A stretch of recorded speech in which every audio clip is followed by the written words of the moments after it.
You know that feeling when you feel like a total stranger in your own skin? Like some hidden part of you just grabs the steering wheel and you're left wondering, wait, what just happened?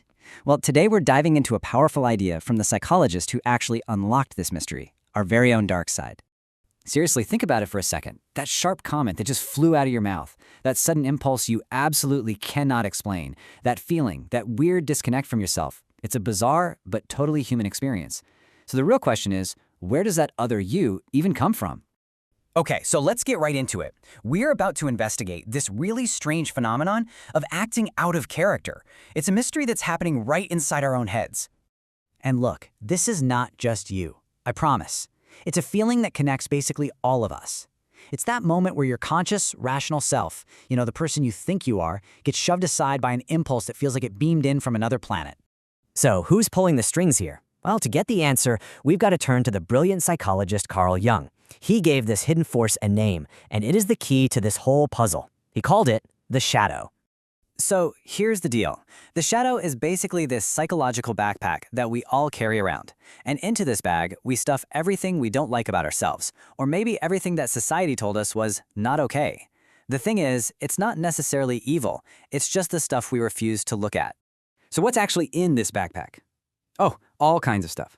The desires we're too embarrassed to talk about, the fears we pretend we're too cool to have. And get this, even good qualities, like maybe ambition or creativity, can get shoved in there if we were taught they were bad or selfish.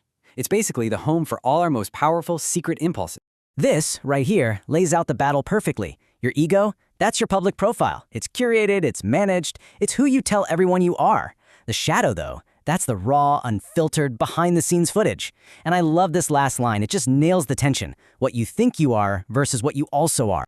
And Jung himself gave us a warning about this. What he's basically saying is, the more we ignore our shadow, the more powerful it gets in the dark. You see, pushing it down doesn't make it go away. Nope. It just makes it bigger, denser, and way more likely to explode when you least expect it. Okay, so this whole psychological idea is pretty mind-blowing, right? But let's bring it into the 21st century. What does modern brain science have to say about this internal fight? Turns out, a lot.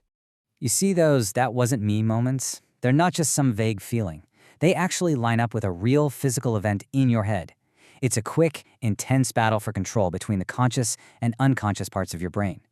So how does this takeover actually work? Okay, so first, some powerful repressed impulse, your shadow, starts surging up from the depths. Now, normally, your prefrontal cortex, which is kind of like the CEO of your brain, would step in and go, whoa, nope, we are not doing that. But if you're stressed or tired or super emotional, its grip can loosen for just a split second. And in that tiny window, the shadow makes its move. Boom, that's your out-of-character moment right there.